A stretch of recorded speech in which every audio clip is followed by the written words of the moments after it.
پوری کمپٹیشن میں شامل رکھ سکیں گے. لیکن اس کے باوجود ٹیکسیشن کے حوالے سے انہیں شکایت نہیں ہے. شکایت ایف بی آر کو رول دینے کے حوالے سے ہے کہ آپ ڈائریکٹ ٹیکس اماؤنٹ کاٹنے کے بجائے اگر ایف بی آر کو رول دیں گے تو ہماری یہ صنعتیں متاثر ہوں گی, اور پہلے ہی ڈیفیسٹ امپورٹ ایکسپورٹ کا بہت ہے, اور یہ ڈیفیسٹ جو ہے وہ مزید بڑھ جائے گا. تو یہ ایک ظاہر ہے سیدھا مطالبہ ہے. تو تاجروں کا مطالبہ یہ ہے کہ آپ نے خود ہی ایک اسیسمنٹ کر کے مارکیٹوں کی اور اس کی جو ہے مارکیٹ ویلیو دکانوں کی اور بازار کی لگا کے اس کے اوپر اگر ٹیکس عائد کر دیں گے تو یہ تاجر دوست اسکیم تو نہیں ہو سکتی. انکم پر ٹیکس ہونا چاہیے, اور انکم کا ٹیکس جو ہے وہ انکم کے ذریعے سے پتہ چلنا چاہیے.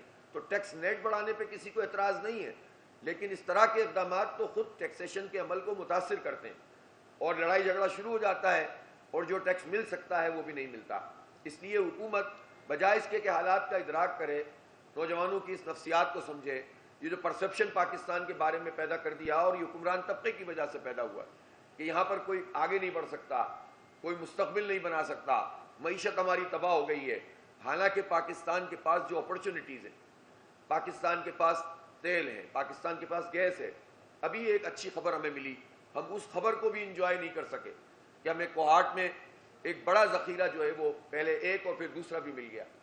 ہمارے فراست صاحب چیزوں کو اچھی طرح جانتے ہیں, انہوں نے ہمیں بتایا کہ اچھی معقول جو ہے وہ گیس کی ایکسپلوریشن ہوئی ہے, اور اگر یہ ایکسپلوریشن پراپر طریقے سے 10-15 سال میں کی جا رہی ہوتی اور اس پر تمام حکومتوں نے مل کر قدغنیں نہ لگائی ہوئی ہوتی اور باہر کی کمپنیاں پورے پروسیس کے ساتھ انوالو ہوتی تو اس وقت پاکستان میں گیس کا یہ کرائسس نہ ہوتا. لیکن دیر آیت درست آیت, اگر کچھ چیز مل رہی ہے تو سوال اب یہ پیدا ہوتا ہے کہ جو گیس ہمیں یہاں سے کوہاٹ سے ملی ہے کیا اس کو ہم مین لائن میں ڈالنے کے قابل بھی ہوں گے؟ اس لیے نہیں ہوں گے کہ جو ہم نے معاہدے کیے ہوئے آر ایل این جی کے وہ انتہائی مہنگے معاہدے ہیں, اور 2026 تک اس کو ہونا ہے, اور حکمران اس کے لیے تلے بیٹھے ہیں کہ کسی طرح ان کو ریوائز کر دیں.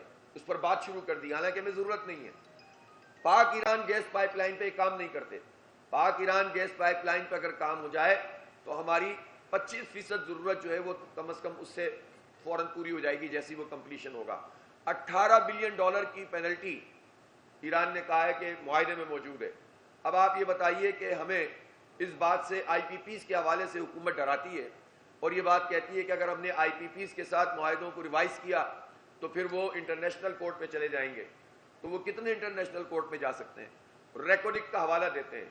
ریکوڈک میں جب یہ انٹرنیشنل کورٹ میں گئے تو آؤٹ آف کورٹ سیٹلمنٹ ہوا. ان دو بڑی کمپنیوں میں سے ایک کمپنی اس وقت بھی موجود ہے اور کام کر رہی ہے.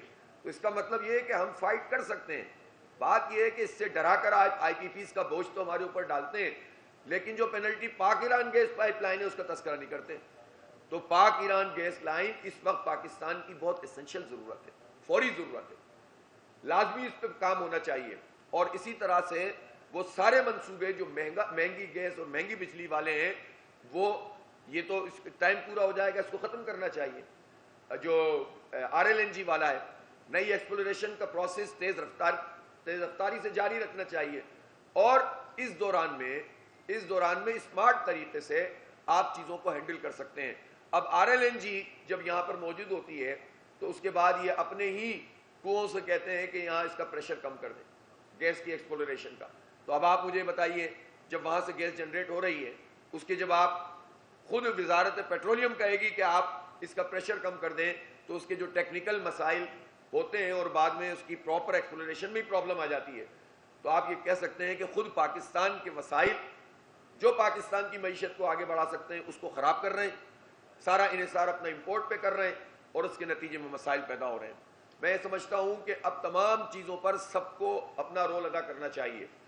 ہمارے بارڈر سے جو اسمگلنگ ہو رہی ہے آئل کی, اس سے پاکستان کو 250 ارب روپے کا نقصان ہوتا ہے, کم از کم ایسا ہی ہے فراست بھائی, 250 ارب روپے کا نقصان ہوتا ہے.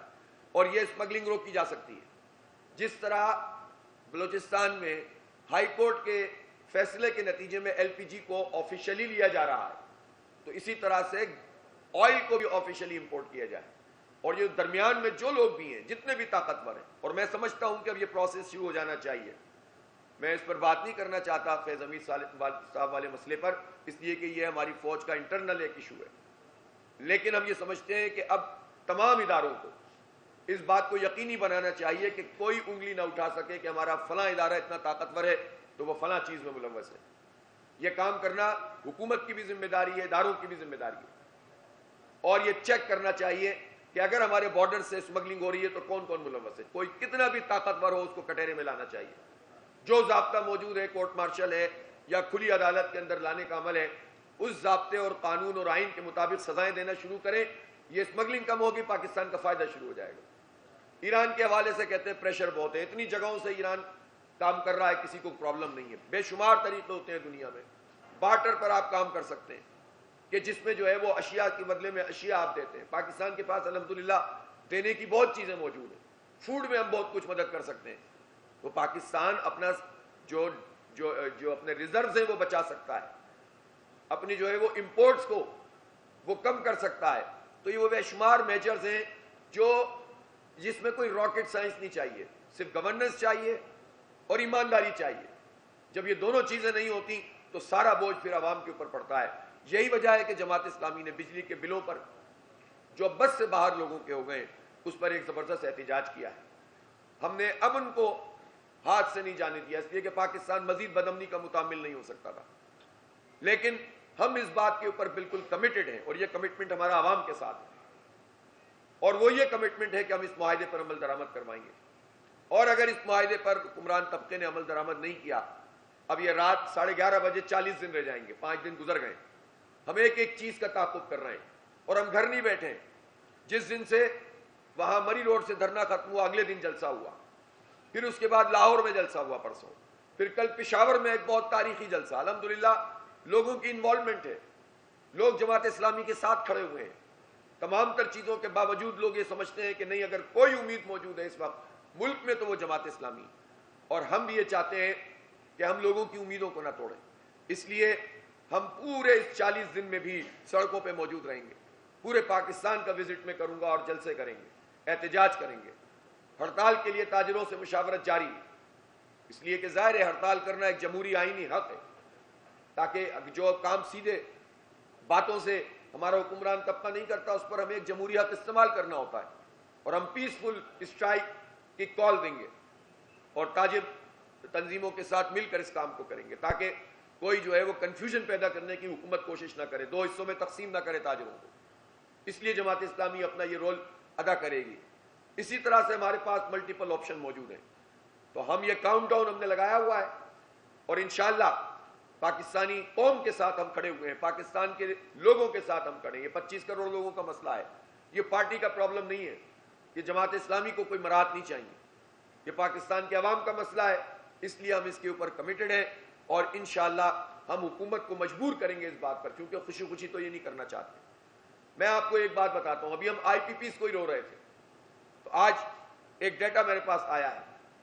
یہ مٹیاری میں ایک ٹرانسمیشن لائن ہے, یہ آئی ٹی سی ہے, انڈیپینڈنٹ ٹرانسمیشن کمپنی, اور اس میں بھی 4000 میگا واٹ کا یہ پورا پروجیکٹ تھا.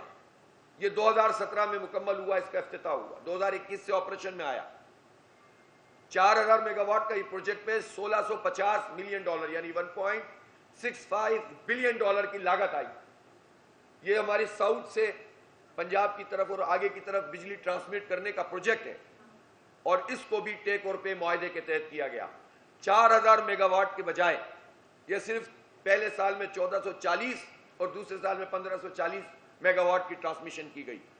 گویا یہ 37% اس کو حاصل کیا گیا, اور بقیہ پیسے پاکستانی قوم نے ادا کیے. اس پہ بھی کیپیسٹی پیمنٹ آ گئی. آپ بتائیے کیا کیا دھندے ان لوگوں نے کیے ہوئے ہیں. جب آگے آپ اس ٹرانسمیشن کے ذریعے سے بجلی فراہم کرنے کی صلاحیت نہیں رکھتے تو ایسے معاہدے کیوں؟ اس میں نیٹ لاس ہوگا, آپ استعمال نہیں کریں گے, اور آپ یہ قوم اپنے بجلی کے بلوں میں یہ پیسے ادا کرے گی. تو آئی پی پیز جو 2000 ارب روپے کی پڑتی ہے صرف کیپیسٹی پیمنٹ, جو بجلی بنتی نہیں ہے وہ بجلی کے پیسے پاکستانی قوم ادا کرتی ہے. یہ میں نے آپ کو بتا دیا کہ اس میں جو ہے وہ 123 ارب روپے کیپیسٹی پیمنٹ میں دیے گئے اس ٹرانسمیشن کمپنی کو. اسی طرح سے میں نے آپ کو ایف بی آر کی کرپشن بتائی. اسی طرح سے اگر سود کے اس ریٹ کو, سود کو تو بالکل نہیں ہونا چاہیے, ہم تو اس پر کورٹ میں موجود ہیں, ہم نے اس کا آلٹرنیٹ پورا دیا ہوا ہے, کہ یہ لعنت ہی پاکستان کو برباد کر رہی ہے، اللہ اور اس کے رسول سے جنگ ہے۔ لیکن اس وقت جو 19.5 کا ریٹ لگایا ہوا ہے، اس ریٹ کے نتیجے میں تو پاکستان پنپ ہی نہیں سکتا۔ اس کو کم کریں، اگر سال کے اختتام تک 10% پہ لے آئیں اور پھر مزید کم کریں، تو صرف ایک سال میں جو انٹرنل ڈیٹ ہے ہمارا، جس پر ہمیں سود دینا پڑتا ہے، وہ 8,500 ارب روپے کی بجائے یہ 4 سے 5,000 ارب روپے پہ آ جائے گا۔ اگر گریجولی بھی کم کریں تو یہ نیٹ آپ کے پاس 2-3 ہزار ارب روپے بچیں گے۔ اس سے لوگوں کو ریلیف دیں، اس سے معیشت کا پہیہ چلائیں، اس سے تاجروں کو، صنعت کاروں کو ریلیف دیں، اس سے ریزیڈینشیل ایریا کے لوگوں کو سہولت دیں۔ اس اتنی بڑی اماؤنٹ سے آپ تنخواہ دار طبقے کا ٹیکس کم کریں۔ اس لیے جماعت اسلامی محض کوئی بڑکیں یا جسے ریٹرک کہتے ہیں اس کی بنیاد پر کام نہیں کر رہی۔ لوگ سمجھتے ہیں کہ آئیں ہم احتجاج کریں، بڑکیں ماریں اور اس کے بعد اعلانات کر کے چلے جائیں۔ ہم نے سنجیدگی کے ساتھ پوری ایک ایک چیز کو دیکھا ہے، ورکنگ کی ہے، اور ہم یہ سمجھتے ہیں کہ تمام چیزیں بہتر ہو سکتی ہیں، ان گیون سرکمسٹانسز میں بہتر ہو سکتی ہیں۔ اوور آل تو اس پورے سسٹم کو ایک بڑے انقلاب کی ضرورت ہے، بڑی چینج کی ضرورت ہے، اس میں بہت واضح طور پر انقلابی اقدامات کی ضرورت ہے، اور وہ یہ طبقہ نہیں لے سکتا جو ہمارے سروں پر مسلط ہے۔ لیکن ہم عوامی دباؤ کے ذریعے سے اپنا وہ حق تو لے سکتے ہیں جو موجودہ صورتحال میں آسانی کے ساتھ ہو سکتا ہے۔ صرف اس میں حکمرانوں کی ول چاہیے اور کرپشن فری اپروچ چاہیے، جس سے یہ مسئلہ جو ہے وہ حل ہو سکتا ہے۔ تو اس لیے ہم یہ سمجھتے ہیں کہ یہ تمام ایشوز عوام کے مسئلے ہیں۔ اگر آپ عوام کو ریلیف نہیں دیں گے تو مزید مایوسی بڑھے گی اور پاکستان آگے نہیں بڑھ سکتا۔ بدامنی کی لپیٹ میں یہ پورا خطہ ہے۔ اس بدامنی کو بھی ایڈریس کرنے کے لیے آپ کو صرف ایک رخی پالیسی نہیں بنانی ہوگی، ایشوز کو ایڈریس کرنا پڑے گا۔ بلوچوں کے ایشوز کو بھی ایڈریس کرنا پڑے گا۔ قانون اور آئین کی پابندی کا اگر ہم پاکستان کے عوام سے مطالبہ کرتے ہیں تو سب سے پہلے آئین اور قانون کی پابندی حکمران طبقے کو کرنی ہوگی، سیاستدانوں کو کرنی ہوگی، ہمارے اداروں کو کرنی ہوگی، ہماری عدلیہ کو کرنی ہوگی، اور آئین اور قانون کے مطابق مجرموں کو آپ سزا دیں، بجائے اس کے کہ آپ غیر آئینی طریقوں سے ایک کیوس پیدا کریں، جس کو ایکسپلائٹ کر کے ملک دشمن قوتیں بھی اپنا رول ادا کر رہی ہیں۔ اور یہ کام بلوچستان میں بھی ہو رہا ہے، کے پی میں بھی ہو رہا ہے، اور یہ کام جو ہے وہ انٹیریئر سندھ میں بھی ہو رہا ہے اور کراچی میں بھی ہو رہا ہے۔ ماضی میں بھی ہم اس طرح کے بہت سارے ایویڈنس پوری قوم کے سامنے آتے رہے۔ لہٰذا ایک اچھے طریقے سے پاکستان کو ہینڈل کرنے کی ضرورت ہے۔ سب کو اپنا آئینی رول ادا کرنا چاہیے تاکہ پاکستان ان بحرانوں سے نکلے۔ ہم ایک پولیٹیکل جو موبلائزیشن ہے اس کو ہم نے تیز کیا ہے۔ آنے والے دنوں میں بھی ہم جو ہے وہ بہت بڑے پیمانے پر ماس موبلائزیشن کرنے جا رہے ہیں، اور انشاءاللہ پاکستان کے عوام کے حق کے لیے جو حق دو عوام کو تحریک ہے وہ آگے بڑھے گی۔ ایک آخری اور بہت امپورٹنٹ بات میں کرنا چاہتا ہوں، اور وہ یہ ہے کہ اس وقت حکومت ایک مرتبہ پھر اس بات کی کوشش کر رہی ہے کہ جو فیصلہ آ چکا ہے کورٹ سے اور اس کے مطابق اسلام آباد میں لوکل باڈیز کے الیکشن کرانے، بلدیاتی حکومتوں کے الیکشن کرانے، ایک مرتبہ پھر حکومت یہ کام کر رہی ہے جس کے نتیجے میں یہ الیکشن ڈیلے ہوں۔ 2015 کے بعد یہاں کوئی الیکشن نہیں ہوا ہے۔ اسی طرح سے آپ نے دیکھا کہ پورے پنجاب میں الیکشن نہیں ہوا۔ جمہوریت کا تصور بلدیاتی حکومتوں کے بغیر ہے ہی نہیں۔ یہ وہ پارٹیاں برسر اقتدار ہیں جن کی اپنی پارٹیوں میں جمہوریت نہیں ہے، فیملی انٹرپرائزز ہیں۔ نہ یہ اسٹوڈنٹس کو حق دیتے ہیں یونین سازی کا، اور نہ یہ بلدیاتی حکومتوں کو امپاور کرتے ہیں۔ ہر چیز اپنے ہاتھ میں رکھتے ہیں۔ جو این ایف سی ہے اس میں صوبوں کے پاس اچھے خاصی اماؤنٹ آ جاتی ہے، لیکن یہ پی ایف سی ایوارڈ نہیں کرتے۔ یہ ایون میں آپ کو بتاؤں کہ خود کے پی میں کل میں گیا تھا، وہاں میری ڈسکشن ہوئی، ہمارے جو سابق وزیر بلدیات ہیں جنہوں نے بہت اچھا رول ادا کیا ماضی میں، عنایت اللہ خان، انہوں نے مجھے بتایا کہ اس وقت خود کے پی میں جو لوکل باڈیز ہیں اس کا بیڑا غرق کر کے رکھا ہوا ہے، کوئی امپاورمنٹ نہیں ہے۔ یعنی جو سب سے بڑے دعوے دار پی ٹی آئی والے ہیں ان کو تو کم از کم اپنے صوبے میں لوگوں کو امپاور کرنا چاہیے۔ انہی کے لوگ بہت سارے جیتے ہوئے، وہ اپنے ہی لوگوں کو با اختیار نہیں بناتے، اپنے ہی لوگوں کو نچلی سطح پر اختیارات منتقل نہیں کرتے۔ اور پھر مسلم لیگ نون اور پیپلز پارٹی یہ تو اختیارات کے اوپر ناک بن کر بیٹھ جاتے ہیں۔ ان کو بس اشتہار دینے ہیں، ان کو 3 منٹ کے الیکٹرانک میڈیا پہ اشتہار چلانے، ایک اشتہار آپ دیکھیں تو صحیح، خبر نامہ ہو یا پرائم ٹائم ہو، پاکستانی قوم کے اربوں روپے ان اشتہارات میں صرف حکومت کی پروموشن کے لیے جا رہے ہیں۔ وہ الگ بات ہے کہ جتنا یہ اشتہار دیتے ہیں اتنا ہی لوگوں میں غصہ اور نفرت پیدا ہوتی ہے۔ یہ تو خود اپنے مخالفین کا کام کر رہے ہوتے ہیں، لیکن یہ تو قوم کا سرمایہ جو ضائع کرتے ہیں۔ تو آپ مجھے بتائیے کہ یہ بلدیاتی اداروں کو با اختیار نہیں بنا رہے، ان کی امپاورمنٹ کے لیے کوئی کام نہیں کر رہے، ان کو فنڈز ریلیز نہیں کرتے, الیکشن ہی نہیں کراتے. پنجاب میں بھی جب بھی پروسیس شروع ہوتا ہے یہ کوئی ایک چیز ڈال دیتے ہیں بیچ میں کہ ایکٹ میں تبدیلی کریں گے, فلاں میں تبدیلی کریں گے, نمبر آف یوسیز میں, تاکہ ایکٹ کو چھیڑیں تاکہ یہ پروسیس پھر لمبا ہو جائے. تو پاکستان میں استحکام نہیں آ سکتا جب تک مقامی حکومتیں با اختیار نہ ہوں. کتنا لڑ کے ہم نے الیکشن کروایا تھا سندھ میں, جو ہمیں 29 دن کا دھرنا دینا پڑا. لوگ کہتے ہیں نا کہ دھرنوں سے کیا ہوتا ہے اور معاہدوں سے کیا ہوتا ہے. معاہدوں سے یہ ہوتا ہے کہ اس کے نتیجے میں پھر بالآخر ہم ایک زبردست عوامی دباؤ کے ذریعے سے اپنے مسئلوں کو کسی حد تک ایڈریس کر لیتے ہیں اور حل کرواتے ہیں. یہ پوری طرح عمل درآمد نہ بھی کریں تو عوامی دباؤ ان کو مجبور کرتا ہے. اس لیے سندھ میں الیکشن تو ہو گیا, تو الیکشن کے اوپر شب خون مار دیا, میئر نہیں بننے دیا گیا جماعت اسلامی کا, فراڈ کیا گیا بالکل, ریاضی کا ضابطہ ہی تبدیل کر دیا زرداری صاحب نے. 173 جیت گئے, 192 ہار گئے, بندے ہی آگے پیچھے کر دیے. تو یہ تو ان کی جمہوریت ہے. لیکن بہرحال لوکل باڈیز کے الیکشن ہونے چاہیے, اور یہ لوکل باڈیز نہیں ہیں, لوکل گورنمنٹس ہیں. ہم تو یہ چاہتے ہیں کہ پاکستان کے آئین میں ایک ٹیئر آف گورنمنٹ کے طور پر یہ ہونا چاہیے کہ جس طرح وفاقی حکومت ہے اور صوبائی حکومت ہے, اس طرح آئین میں بلدیاتی حکومتوں کی تمام تر حقوق اور فرائض اور اس کا طریقہ کار متعین ہو, تاکہ یہ صوبائی حکومتوں پہ نہ چھوڑا جائے کہ وہ ایکٹ میں ترمیم کریں اور الیکشن کو آگے بڑھاتے چلے جائیں. تو یہ چند چیزیں تھیں, اور بھی بہت ساری باتیں ہو سکتی ہیں, لیکن میں چاہتا ہوں کہ اس پہ فوکس رہے اور پاکستان بہتر طریقے سے آگے بڑھے. کل ہم پاکستان کا یوم آزادی منا رہے ہیں, 77 سال گزار دیے ہیں, لیکن ہم بنیادی ایشوز کو ایڈریس نہیں کر پائے, لینڈ ریفارمز نہیں کر پائے, جاگیرداروں پہ ٹیکس نہیں لگا پائے. بڑے بڑے جاگیردار تنخواہ دار کو نچوڑ رہے ہیں, جاگیردار کو چھوڑ رہے ہیں, کرپشن اور لوٹ مار بڑھی ہوئی ہے. کیسے ہم آگے بڑھ سکتے ہیں؟ ہم اپنا الحمدللہ جماعت اسلامی اپنا رول ادا کر رہی ہے, اور ہم یہ چاہتے ہیں کہ پاکستان کے عوام مایوس نہ ہوں بلکہ ایک امید سے جڑے, اور وہ امید جماعت اسلامی ان میں پیدا کرنا چاہتی ہے. بہت شکریہ.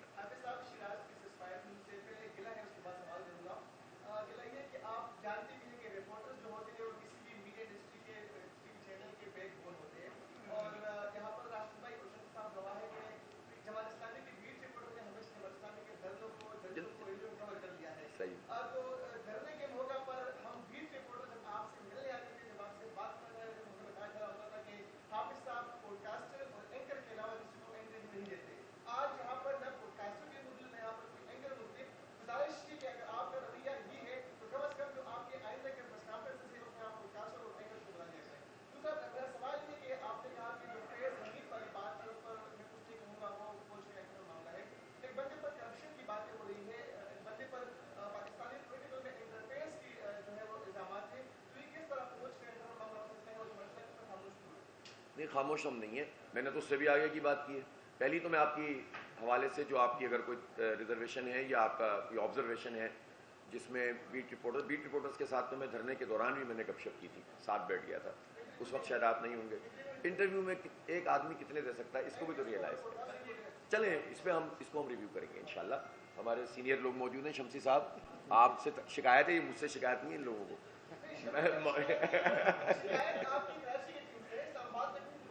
نہیں انشاءاللہ اس کو بہتر بنائیں گے انشاءاللہ, اور آپ کو شکایت کا موقع نہیں ملے گا, لیکن کوئی نہ کوئی میکینزم تو بنانا پڑے گا, وہ آپ سے مل کر کریں گے.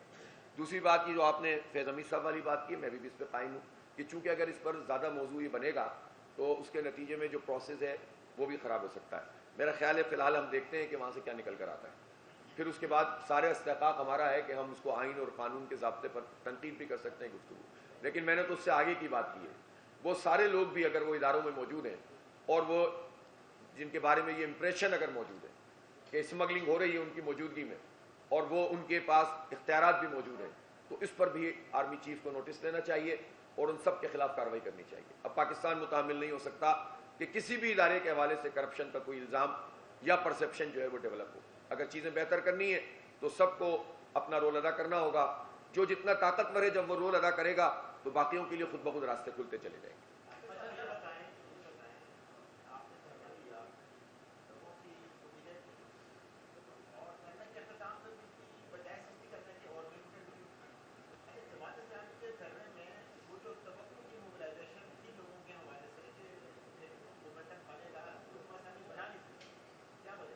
دو باتیں ہیں.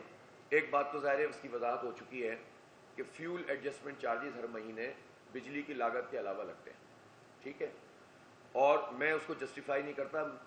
آپ میرا ریکارڈ دیکھ سکتے ہیں کہ پچھلے 10 سال میں ان فیول ایڈجسٹمنٹ چارجز کے حوالے سے نیپرا میں اگر کوئی شخص یا کوئی پارٹی یہ لڑائی لڑتی رہی ہے پاکستان کے عوام کی, تو وہ جماعت اسلامی ہے یا میں خود بھی ہوں. اس لیے جو پارٹیاں بھی اعتراض کر رہی ہیں, ظاہر ہے پارٹیوں میں ایک پرابلم ہوتی ہے, ایک پولیٹیکل حسد بھی ہوتا ہے نا, کہ یار یہ کیوں مقبول ہو رہا ہے, وہ کیوں آگے بڑھ, ایشوز کو نہیں دیکھتے لوگ. یہی پرابلم ہے پاکستان کی سیاست کی, ایشو پر پالیٹکس نہیں کرتے, شخصیات پہ کرتے ہیں, پارٹیوں پہ کرتے ہیں, جس کی وجہ سے جو اچھا کام ہو رہا ہوتا ہے وہ بھی خراب ہونے لگتا ہے. اب یہ جو فیول ایڈجسٹمنٹ چارجز ہیں یہ پچھلے مہینے زیادہ تھے, اس مہینے یہ کم ہوئے, 77 پیسے کم ہوئے. اور میں نے تو یہ بتایا تھا کہ جب حکومتی ٹیم آئی تو وہ اپنی بڑے کریڈٹ کے طور پر ہمیں کہہ رہی تھی کہ 77 پیسے ہم نے کم کر دی. ہم نے کہا نہیں, ہم اس کو کاؤنٹ ہی نہیں کریں گے. یہ فیول ایڈجسٹمنٹ چارجز ہیں, اس میں پچھلی مرتبہ 3 روپے 33 پیسے تھا, اس مرتبہ 2 روپے 56 پیسے ہیں. آپ اس کو کریڈٹ نہ لیں, آپ اوریجنل قیمت کو کم کریں. ہم تو یہاں پر کھڑے ہوئے تھے, حالانکہ ہم یہ کر سکتے تھے کہ پولیٹیکل پوائنٹ اسکورنگ کے لیے کہتے کہ آج 77 پیسے پچھلے مہینے کے مقابلے میں کم ہو گئے. تو بجلی مہنگی نہیں ہوئی تھی, 77 پیسے کم ہوئی تھی, پہلی بات تو یہ ہے. لیکن ہم نے اس کو اپنے کریڈٹ پہ نہیں ڈالا, اس لیے کہ یہ فیول ایڈجسٹمنٹ چارجز ہیں. میں پوچھنا چاہتا ہوں کہ Noon League, P T I, Peoples Party, ان میں سے کون آدمی ہے پچھلے 10 سال میں جنہوں نے نیپرا کی ہیئرنگ اٹینڈ کی ہو؟ جیسا بھی ادارہ ہے نیپرا, ایک قانونی پروسیس ہوتا ہے نا. جماعت اسلامی واحد ادارہ ہے, وہ پارٹی ہے. میں خود یہ کہہ سکتا ہوں کیونکہ میں خود شریک ہوتا رہا ہوں کہ الیکٹرک کے حوالے سے بھی, اور جب ٹیرف ریوائز ہو رہا تھا پورے پاکستان کا, تو کوئی پولیٹیکل پارٹی وہاں پر مقدمہ نہیں لڑ رہی تھی پاکستان کے عوام کا. میں لڑ رہا تھا, میری جماعت لڑ رہی تھی. اس لیے یہ باتیں کر کے آپ کنفیوز کر کے جو مومنٹم بنا ہے اس کو توڑنے کی کوشش کرتے ہیں. اس کا گورنمنٹ کو فائدہ ہوتا ہے.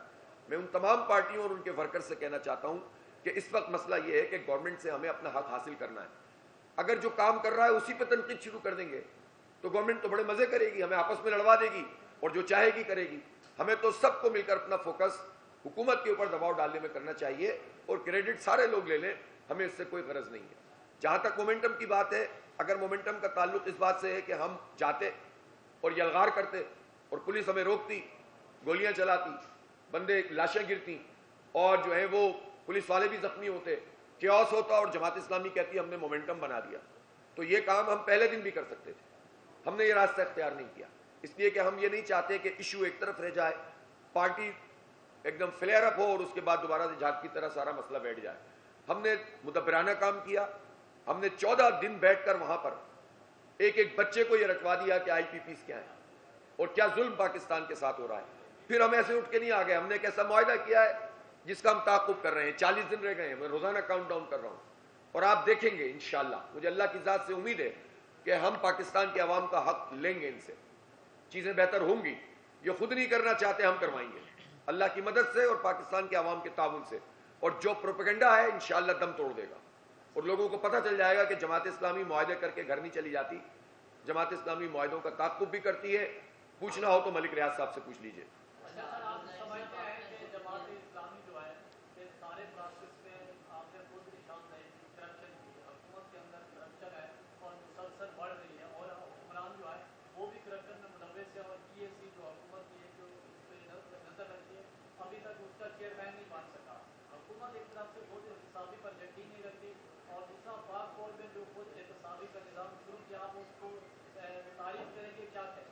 میں نے تو عرض کر دیا, اس پر بار بار گفتگو مناسب نہیں ہے. جو بھی انٹرنل پروسیس ہے اس کو ہونا چاہیے, بلکہ میں تو اب یہ چاہتا ہوں کہ اس کا دائرہ وسیع ہونا چاہیے, اور کرپشن کے حوالے سے خاص طور پر جو چیزیں جس کا میں نے نشاندہی کی ہے وہ سب کو اس پر کام کرنا چاہیے. حکومت کی کرپشن اور لوٹ مار کے قصے تو عام بھی ہیں اور چیزیں بھی موجود ہیں, ہم اس کی نشاندہی کرتے رہتے ہیں. میں نے ابھی نشاندہی کی ہے نا FBR کی کرپشن, اور اسی طرح IPPs کی کرپشن تو روز لوگوں کے سامنے آتی ہے. تو اسی پر تو ہم ماس موبلائزیشن کر رہے ہیں, عوامی دباؤ کے ذریعے سے ان کو مجبور کر رہے ہیں کہ وہ اس کرپشن کو کم کریں.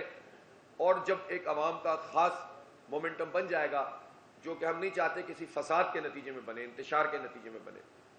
اب مزید ہم کوئی آگ اور خون کے کسی دریا سے نہیں گزر سکتی یہ قوم, تو پرامن طریقے سے اور مزاحمت سے, پرامن سیاسی مزاحمت, یہ ہمارا موٹو ہے. اس کے ذریعے سے جتنا ہم حاصل کر سکتے ہیں کریں گے.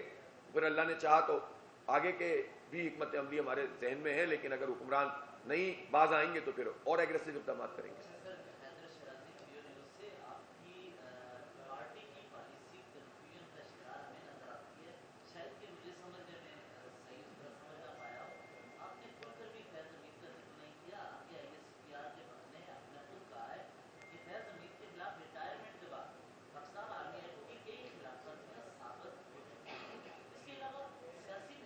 اس میں کنفیوژن کیا ہے؟ تو کیا مثلاً آپ کیا کہنا چاہتے ہیں وہ بتا دیتے ہیں، میں بول دیتا ہوں. سیاسی عمل میں ان کا کردار ہمیشہ سے مشکوک رہا ہے، اور پی ٹی آئی کے ساتھ ان کے منصب کے حوالے سے پی ٹی آئی کے لوگ بھی بات کرتے رہے، اور نو کانفیڈنس موشن پہ ان کا کردار خواجہ آصف محمود طلحہ کے تحریک اتحاد لانے کے حکومت تبدیل کرنے کے لیے ان کا کردار تھا. ان کے اس غیر آئینی اقدام پر کوئی موقف نہیں. دوسرا یہ کہ سیاسی عمل پر آپ کا بھی کنفیوز اسٹیٹمنٹ اس طرح کی ہے کہ پی ٹی آئی کے بلدیاتی الیکشن پر آپ نے کہا کہ غلط ان کا کام ہے، اے پی کے میں اس طرح کا کام ہم نمائندے کر رہے ہیں تو وہ غلط ہے. دوسرا نہیں، میں نے یہ کب کہا؟ ایک تو یہ کہ آپ اپنی بات میرے منہ میں کیوں ڈال رہے ہیں بھائی؟ ابھی آپ نے کہا میں نے یہ کہا ان کی حکومت امپاور نہیں کر رہی بلدیاتی اداروں کو. جو کہا ہے وہ میں اس پہ قائم. امپاور نہیں کر رہی. اسی کے ساتھ پی ٹی آئی کے بارے میں آپ نے کہا تھا کہ ہم اپوزیشن الائنس میں نہیں جائیں گے. اس کے باوجود مولانا سرات بیٹھے ہوئے تھے، لیاقت بلوچ ان کے ہمراہ جا کر بیٹھے. تو ایک طرف آپ وہاں بیٹھنے کی بات کر رہے ہیں، دوسری طرف جا کر بھی بیٹھ رہے ہیں. ایک تو یہ کہ دیکھیں، میں صحافیوں سے توقع رکھتا ہوں، چاہے وہ کتنے بھی بڑے ادارے سے ہو، کہ ان کے سوالات حقائق پر مبنی ہونے چاہیے. میں جب یہ کہتا ہوں کہ ہم کسی پولیٹیکل الائنس کا حصہ نہیں بنیں گے تو میں اس پر قائم ہوں، اور میری پارٹی پولیٹیکل الائنس کا حصہ نہیں بنی ہوئی. لیکن میں اس کے ساتھ یہ بھی کہتا ہوں کہ ہم پارٹیوں سے بات بھی کریں گے، مشاورت بھی کریں گے، مشترکات پہ مشترکہ موقف بھی لیں گے، کسی کے پروگرام میں جائیں گے بھی اور کسی کو اپنے پروگرام میں بلائیں گے بھی. یہی کہتا ہوں نا. تو اس میں کوئی کنفیوژن نہیں ہے. اب یہ زبردستی کی کنفیوژن کوئی پیدا کرے تو زیادتی کی بات ہے، یہ نہیں کرنا چاہیے. یہ زبردستی جماعت اسلامی کے ساتھ جو ہے نا کچھ چیزوں کو چپکانے کی جو کوشش ہوتی ہے وہ نہیں ہونی چاہیے. میری معذرت کے ساتھ میں آپ لوگوں سے یہ توقع رکھتا ہوں کہ آپ حقائق کی بنیاد پر بات کریں گے اور حقائق کی بنیاد پر مجھ سے جواب لیں گے. جہاں تک اس کا تعلق ہے فیض حمید صاحب والے مسئلے پر، اس پر ایک کارروائی شروع ہو گئی ہے، اس پر بھی میں نے بہت واضح سٹانس دیا ہے، اور میں نے تو اس سے آگے کی بات کی ہے جس کی آپ لوگوں کو بھی ہمت نہیں ہوتی. میں تو اس کی بات کر رہا ہوں، بارڈرز کی. آپ تو لوگ تو نہیں موضوع بناتے اس کو. تو اس لیے میڈیا کو بھی تو اپنا رول جو ہے وہ بہتر بنانے کی کوشش کرنی چاہیے. جی سر. جی جی. میرا سوال یہ ہے کہ آپ کے حریف جو کراچی میں خاص طور پر ایم کیو ایم، وہ ہر موقع میں یہ تنقید کرتے ہیں، حالانکہ وہ نواز شریف صاحب کو مل کے ہے کہ آئے تھے آپ بجلی کم کر دیں لیکن بجلی مہنگی ہو گئی، جب ٹھنڈا ختم ہوا بجلی مہنگی ہو گئی. ایک تو اس کو کیا جواب دیتے ہیں. دوسرا یہ کہ وہ کہتے ہیں کہ آپ نے دھرنے دیے، سڑکیں بند کی اور لوگوں کو پریشان کیا، وہ کام آپ نہیں کر سکے. ہم براہ راست پرائم منسٹر سے ملے، آپ کی کمیٹی سے ملے، بنی ہوئی کمیٹی سے. ہم براہ راست پرائم منسٹر سے مطالبات منوا رہے ہیں اور ہم ہی ہمارے مطالبات مانے جا رہے ہیں، جماعت اسلامی کے نہیں.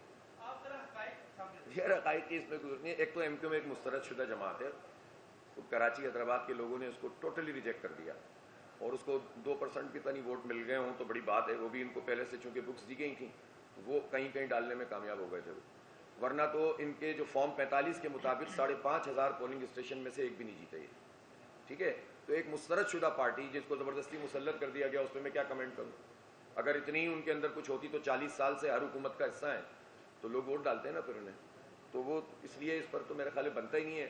اور جہاں تک اس بات کا تعلق ہے کہ بجلی کم زیادہ کا، تو اگر 40 سال حکومت میں رہ کے بھی یہ بات ان کی سمجھ میں نہیں آئی، اور سمجھ میں آنے کے بعد بھی اگر کوئی جھوٹ بول رہا ہے، تو اس سے آپ اندازہ کر سکتے ہیں کہ ان کا لیول کیا ہے. تو مجھے کیا ضرورت ہے اس پہ کمنٹ کرنے کی. جی سر، تھینک یو.